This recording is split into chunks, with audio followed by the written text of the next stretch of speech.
what I really don't get. Since when did the contractual fine print become the primary strategy for GDS companies in dealing with their customers?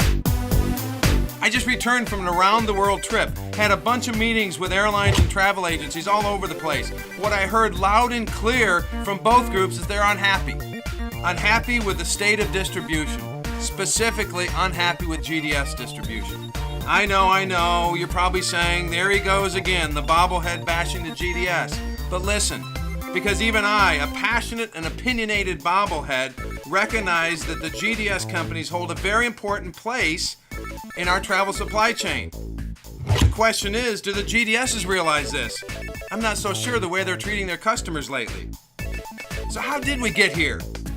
Well, at some point, each of the GDS companies must have decided it was more important to preserve market share than to meet customer requirements.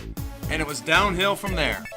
Every year, negotiations and contract terms became more contentious, leaving less energy and confidence available for innovation. Sad state of affairs.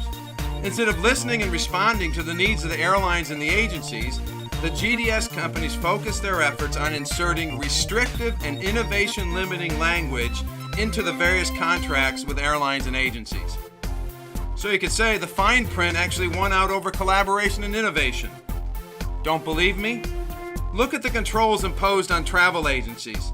The GDS have imposed performance clauses where the agency has to adhere to stringent and restrictive GDS booking volume targets, only to be financially penalized if they fail to meet them.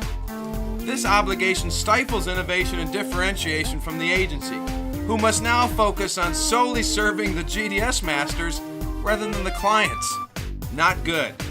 Even worse, many agency contracts include convenience fee clauses, which require agencies to utilize GDS passive segments for non-GDS booking activity, resulting in new charges to the agency for simply booking outside of the GDS. Come on! How's that convenient? Things are even worse on the airline side, where again there's a persistent attempt by the GDS to prevent any change that threatens this old model.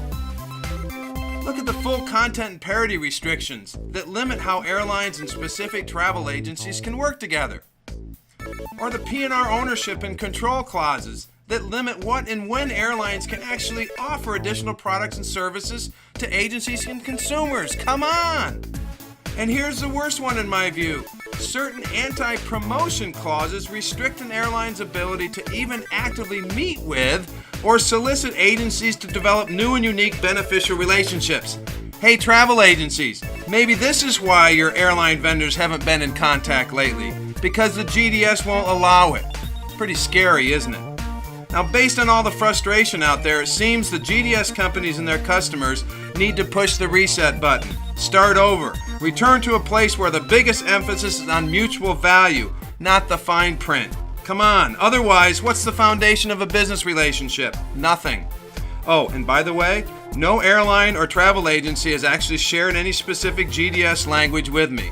Reality is, they don't have to. You can learn a lot just by asking some questions, so ask the question.